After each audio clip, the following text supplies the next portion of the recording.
Payton Woodyard, we hardly knew ye.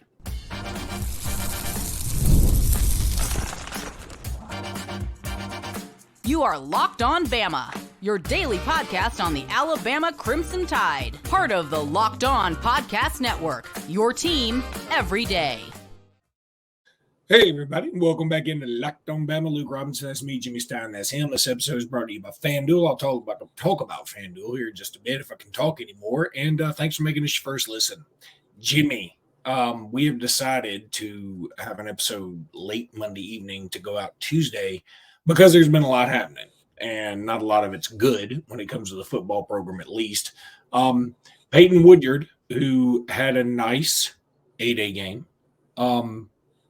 he's leaving. And okay, I think one time he was committed to Georgia. He flipped to Alabama. He's from California. Maybe he's homesick. Maybe he just didn't gel or jive with this staff like he did with the Saban staff. I don't know. I'm not sure anybody knows right now, but he has a do not contact tag on his transfer portaling. I'm guessing he already knows where he wants to go, and so be it. And that probably means somebody tampered with him, but I'm not mad about it. And frankly, if you don't want to be here right at this point after being here all spring, why should I be mad if I'm not going to make you play on a team you don't want to play for because you won't play very well? Yeah, that's true. I mean, if you don't want to be here, you don't want to be here anymore. I would just say to everyone, you always have to remember who recruited a guy. I mean, why did Payton Woodyard come all the way from California? First of all, he's an Alabama fan, lifetime Alabama fan. That didn't change anything. But the point is, he didn't sign with Kalen DeBoer and Colin Hitchler, who was at Wisconsin, that weren't even involved with Payton Woodyard's recruitment out of high school. So we have to remember, I mean, he signed with Nick Saban and Saban's staff, and then that staff left. And he obviously hung around one semester and kind of gave it a shot. And he would rather choose his staff and his coaches. I mean, now that's a guess.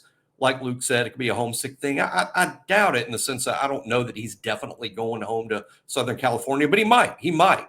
I mean, I don't even really have a guess. I mean, I think usual suspects, Ohio State, Southern Cal, Oregon, Miami, I mean, usual suspects. But I'm not upset. And like Luke said, it's not helpful to be upset because Caden Proctor already showed us they can come back. Payton Woodyard could come back in the future. So I'm sure the last thing the staff wants to do is burn bridges here. So I don't think the fans should be anti-staff at Alabama and burn bridges. They wouldn't want you to because they might recruit him back one day. That's kind of how this works. So, we're about to talk about Cam Howard in a second. I think these things are not definitively related, but probably are based on the timing of everything. Let's remember, what Charlie Potter reported today on BOL, that the staff was well aware that Payton Woodyard was leaving as of A-Day. That this isn't a thing they've known about for a while, and then they've recruited Cam Howard for over a week. So, you make a lot of assumptions when you fill in the blanks, but that's a fair assumption to make, is that Cam Howard is being brought in because Woodyard left. And Cam Howard is a guy who doesn't have the accolades of Woodyard, but here's a kid who's played. And I watched quite a bit of Cam Howard today, and I think he's a real interesting guy, a true freshman who started 3 games per Pro Football Focus, 2 interceptions, bunch of tackles, made a lot of plays for a true freshman. Now, of course, playing Group of 5 football. But when, you say Group of 5 football and you say, well, that's not the SEC, and it's not. But look who they played. They played SMU, who's now in the ACC. They played Florida, who's in the SEC. They played Maryland, who's in the Big Ten. And then their own conference. There's some pretty decent teams over there, including South Florida, who gave Alabama all they could handle, in that game in week 3. So Cam Howard is going to be a safety that they're bringing in, who's young, who can develop, who's probably not going to start, but he would be in contention to start and is an experienced guy. So all's not lost here. It's not like Payton Woodyard was going to be a starter this fall. Alabama will have Keon Sabb and Malachi Moore at safety, and Payton Woodyard wasn't going to beat out those guys. Alabama has Devontae Smith at Husky. Maybe Payton Woodyard could have made a move there, though he didn't practice at Husky the entire spring. That's Red Morgan that's backing up Devontae Smith for now. So it's not like Woodyard was going to play this fall, and it's not like Alabama won't have, options in the future, at safety. So I'm not spinning. I'm not saying it's good. There's no way Alabama's staff were cool or wanted Payton Woodyard to leave. It's bad news. But again, we say this all the time here, and we're right every time. Bad things don't have to mean terminal. You can be sick and not be in the ICU with all the things plugged into the wall. You know what I'm saying? I mean, things can be bad, but not necessarily terminal. We'll chalk this up as that's bad, not terminal. But Cam Howard, interesting player, by the way, recruited by Mo Linguist, who's the DB coach. He wanted him here, and he knows this game really well. Yeah, Mo Linguist, by the way, still it sounds like something that you need more of. Like you need more linguists. More language. Yeah. We need more language. I do. It doesn't sound like a person when you say it. But I needed more language. I needed more language to do this show because I had to eliminate some of my language to do the show. Exactly. And look, again, I'm going to go back to this on Payton Woodyard. I'm not mad at the kid. There may be some people who are. I had a mutual friend of ours that's close with the basketball program. He was sort of mad at me that I wouldn't matter at Rylan Griffin.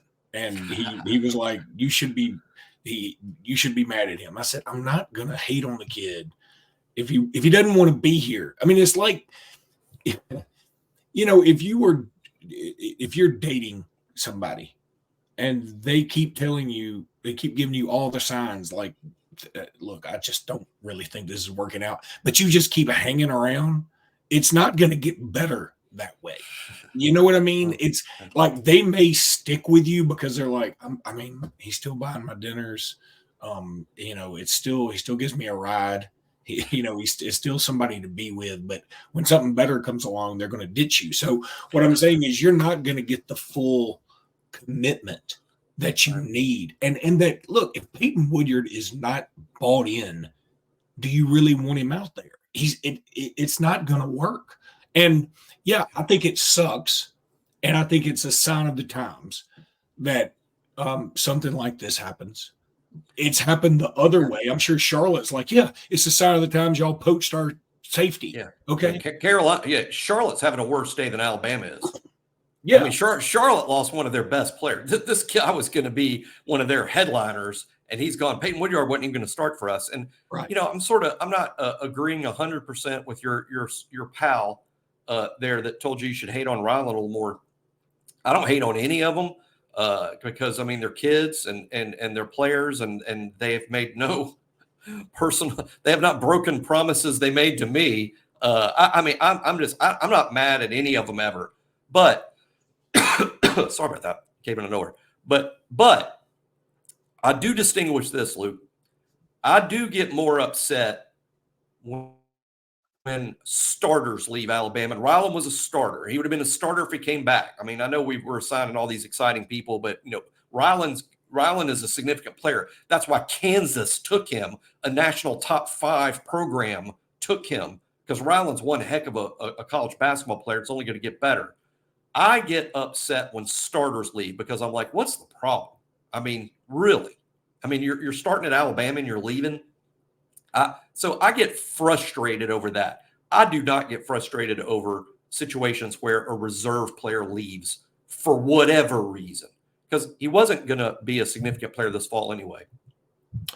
All right, Jimmy, I got another little analogy I want to throw at you, but I was scared if I threw it at you now, I wouldn't be able to get to this kick butt live read I'm about to do. Blaming the pollen there. Gametime. I love Gametime. Look, Gametime is an authorized ticket marketplace in the NBA, which makes getting playoff tickets even faster and easier.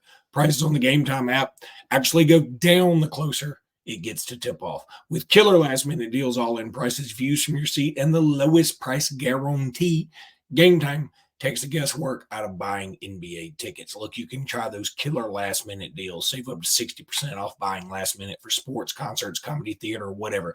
You can use Gametime for all of those things, by the way. And I've used them for NFL, NBA, college basketball, college baseball, college football, World Series, a lot of stuff. Gametime will credit you 100% the difference with their lowest price guarantee if their price isn't the lowest. That's crazy talk. Look, Gametime ticket coverage. Your purchase is covered with the most flexible customer service policy in the ticketing industry. So download the Gametime app, create an account, and use code LOCKEDONCollege for $20 off that first order. Believe me, you will not regret that move. I can assure you. Okay, now I want to tell you about FanDuel. We love FanDuel. We love them all, but we love FanDuel a lot. They've been here for quite some time. They're the best. It's playoff time in the NBA and NHL, and just like, Gametime's already told you that. But baseball's in full swing, and with FanDuel, that's your place to go bet on every single game. Right now, new customers get $150 in bonus bets. Now it's guaranteed. That's $150 win or lose. Bet on everything from slap shots to home runs to slam dunks, all on an app that's safe, secure, and easy to use. What are you waiting for? Visit FanDuel.com/lockedon and make your first bet an automatic win. FanDuel is America's number one sportsbook. You were back on the live read train there. I am, and I'm afraid I'm going to regret it because you were less than 24 hours on the disabled list. Came off of that quickly. I am, as they say, day to day, every day.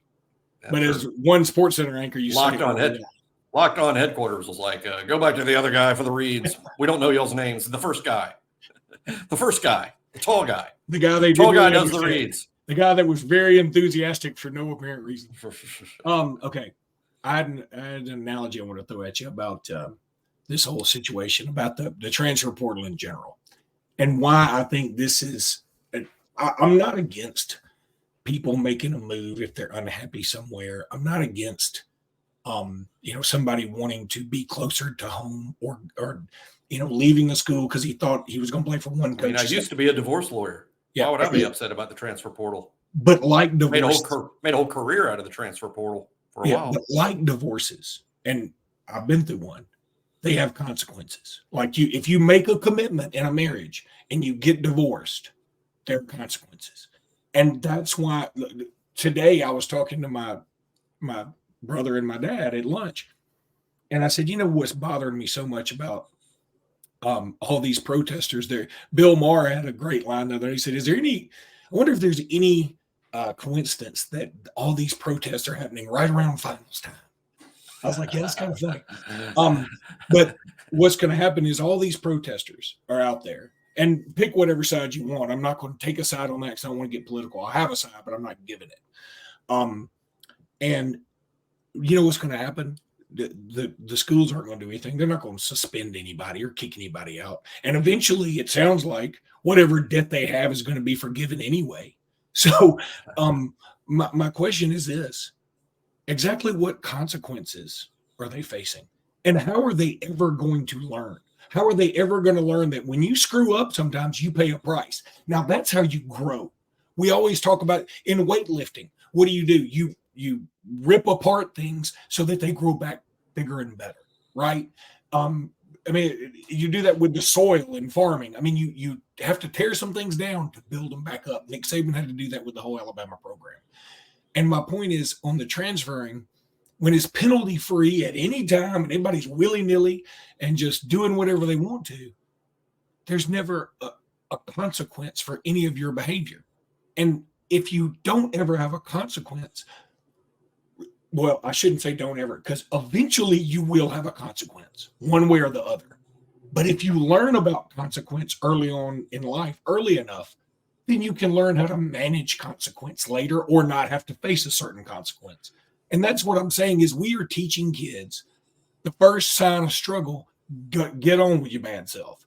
And I don't want to believe that, but that's what's happening right in front of our eyes. Well, I think what happens if, first of all, a lot of good points there. First of all, I think that we assume a lot, and I'm guilty of it. I'm not saying y'all do this. I do it too. We all do this. When we don't know facts, what do? We assume. Well, I don't know what happened, but I'm assuming it's this. And let me tell you, and again, guilty of this too. When we assume, we're probably wrong. I mean, there's more than one answer as to why kids leave and why they go somewhere else. And we're wrong when we just automatically assume, oh, it's NIL.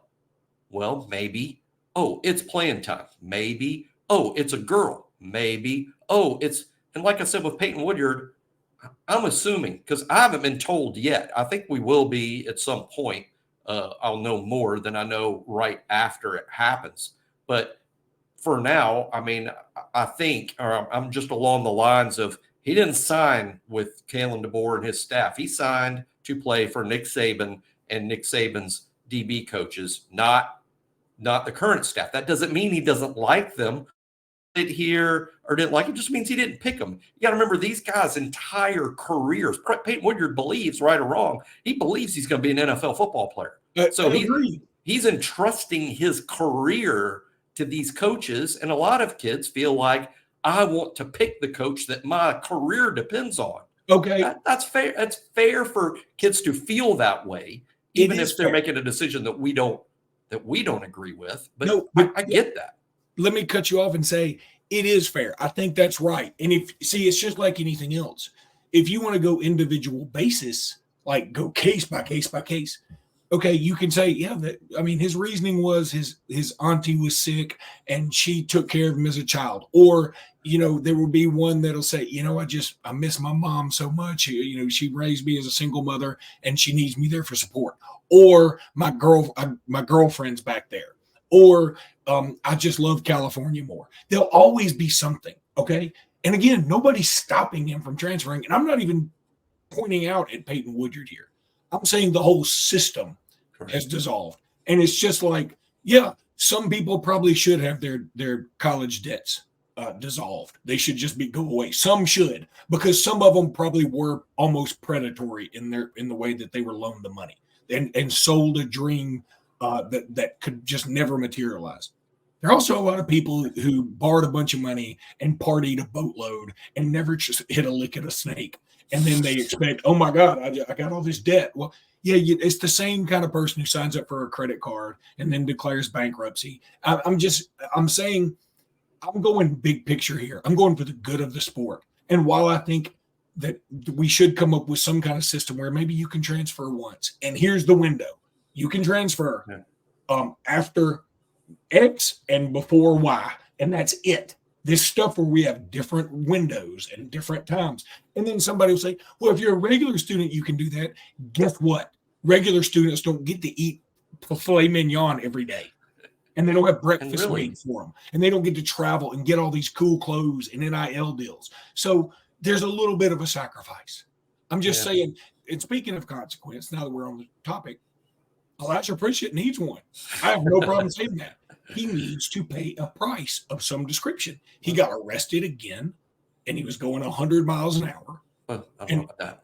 Well, that's or something in the okay. Maybe I'm being facetious with my 100. Maybe it was pulled over in front of and he's pulled over literally in the Walk of Champions at Bryant Denny. That's pretty tough to go 100 right.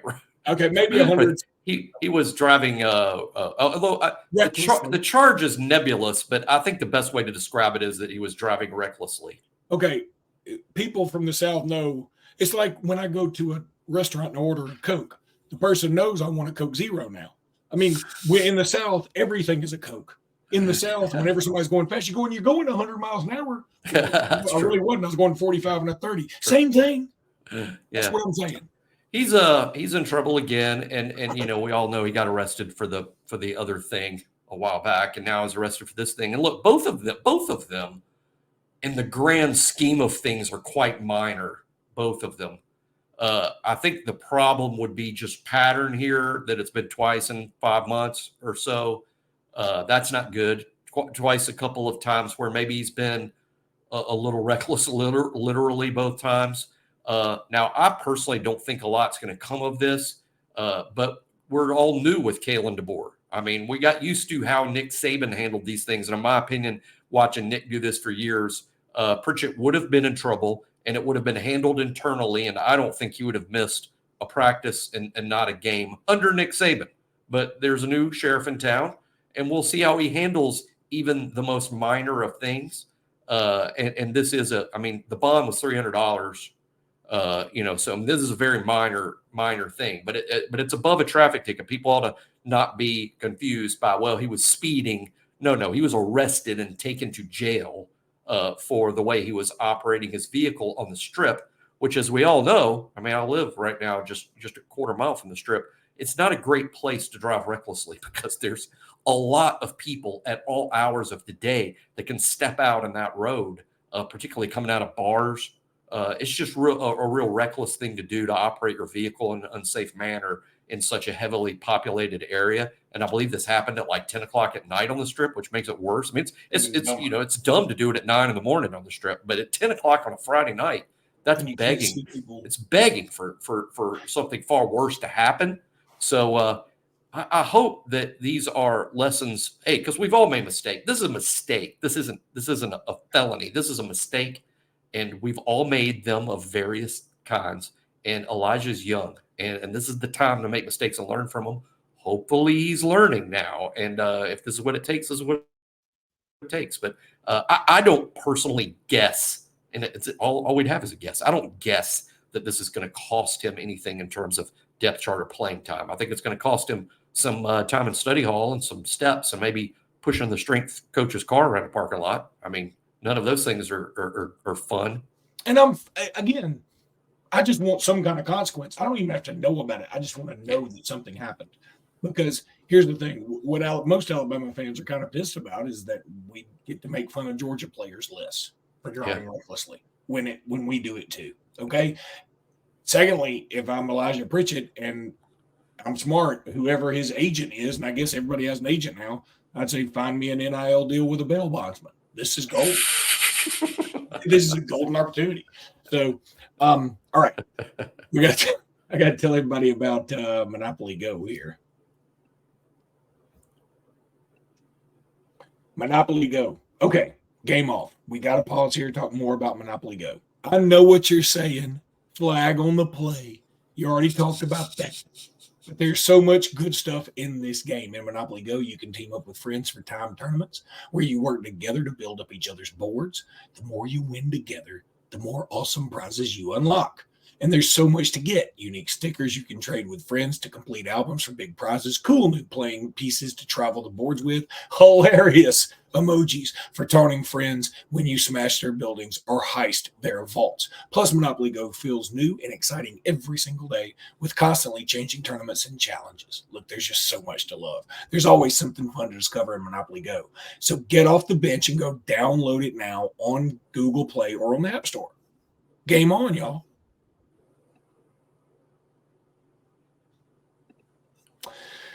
Okay, so we've talked about, some bad stuff, and we talked about a little good stuff. Cam Howard committing, I think, is a good thing.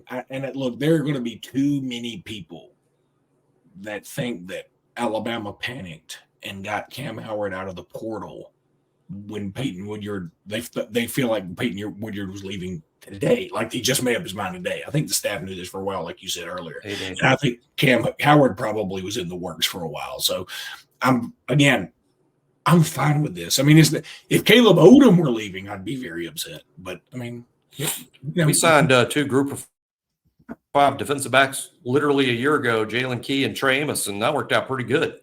Trey Amos ended up being a quality player for us last year. He did a big play against Georgia. He did, and Jalen Key just was taken in the NFL draft.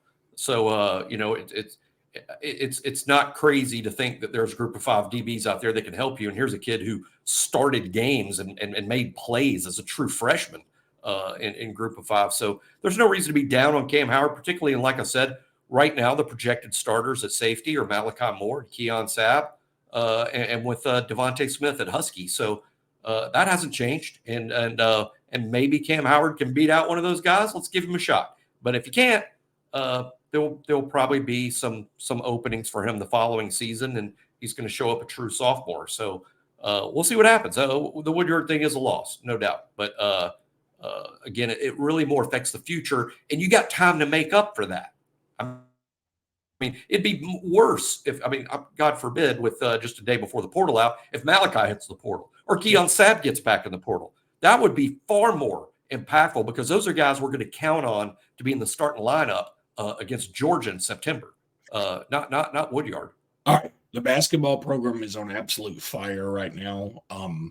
We talked about Grant Nelson coming back. We thought it was going to happen officially. I don't know that we talked about it yesterday when it was actually officially official, but it's official.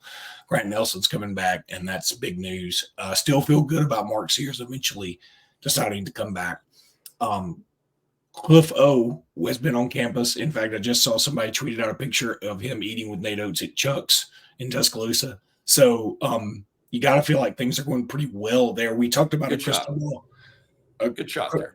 Yeah, we talked about crystal ball for the big man from Kentucky, but I think Cliff's probably going to get that spot. And then we'll have a spot open for Sears if he decides to come back. That's my take. Yeah, BOL, we don't feel like there's room for both. I think they want one of these centers, the one from Rutgers or the one from Kentucky. And I think the kid from Rutgers is probably, the first choice in terms of how we feel at BOL. So, the ball's kind of in his court. Now, nothing's for certain. This kid, Cliff, is probably even going to visit North Carolina. So don't pretend that they're not a threat. And the kid from Kentucky, and we're in very good shape for him, Jamie Shaw or somebody at On 3 said, somebody wasn't a BOL, but someone at On 3 put in an RPM for him to Alabama, which shows that we have a really good situation there, good relationship there. But that kid's already in the draft process, no different than Mark Sears. He may stay in the draft. As a matter of fact, a good comp for him is Charles Bediako, who did what? Stayed in the draft. So there's no certainty with either kid, but I think things are pretty good with both. And Cliff Omoyuri is a guy I think that Alabama would love to have. And he's probably left this afternoon or this evening to go on his next trip. And we'll see. No deadline to make a decision there's only a deadline to go in the portal, not a deadline to go out of the portal. Trilly Donovan, I think, tweeted out that he doesn't feel like Cliff O is going to make that trip to North Carolina. So that's interesting. Trilly's not an On 3 guy, but he's got a pretty good batting average. I certainly am always interested in what you hear from there. But that would be great. That would be good news. I think Alabama put on the red carpet, I guess, is ironically a good way to describe it. They wanted. I mean, he's top priority, and like Luke said, optimistic about Mark Sears returning. No one knows because Mark's going to make that decision based on feedback that he has yet to get. So how would anybody know? Because he's literally basing his decision on feedback that hasn't even come yet. So, but there is reason for optimism because there's educated guesses on what that feedback might be. And Mark is very open to returning to Alabama. So optimistic. And boy, Luke, you add Clifford Omoyuri and Mark Sears to what we've already got set on the roster. It's sick. I mean, it's sick. It's sick. It's so sick. It's almost worrisome. Honest to God. Because I feel like I talked to William Galloway. He's a listener to the show sometimes. People know him from Mountain Road. Young guy who's like skyrocketing up all these charts. I mean, he's going to do good things. But I saw him tonight, and I said, he said, God, we're going to be so good. I said, I know. And I said, our expectations are going to ruin it. I said, most of them. I said, mine will be moderately tempered because I always do that with basketball. But I think a lot of people are going to be like, the first game we lose, what the hell's happening? Right. Guys, we're going to have an incredibly tough schedule again. And then you look around the SEC. Arkansas just built a contender overnight. Adu just committed to them. Yeah. They got Billy Richmond. They got Boogie Flan. They got everybody else just about that they wanted from that Kentucky class. They got dudes. Auburn's going to be really good next year. LSU's going to be improved. They got 3 guys like in the top 75 or top 100. I mean, and Kentucky is still Kentucky. It's not that Kentucky, but it's still Kentucky. I'm going to say it a million times, so I might as well say it now, and I'll say it literally another 999,000 times on the show. Alabama was the number 1 seed going into the NCAA tournament 2 years ago. Number 1 overall seed. In other words, per the NCAA seeding process, favored to win it. They lost to San Diego State. Last year, we lose to Florida don't kind of stumble down the stretch, lose to Florida in the SEC tournament. We're in as a 4, got our own fans going, they're going to be one and done. What do? We make the first ever Final Four. I don't care that you have the best roster in school history. It guarantees nothing. Now, I'll take it. I'll take a great roster over a lesser roster. I'm excited. I'll take it. The end result could be fantastic, but what does it guarantee? Nothing. Yep. Not in the NCAA tournament. I think it does guarantee a good season. It'll be a good season. That's going to be a good team. All right. Are they going to win a trophy? We'll all find out together. All right, that's going to do it for today's podcast. We'll be back tomorrow more. Until then, roll tide, everybody. Roll Tide.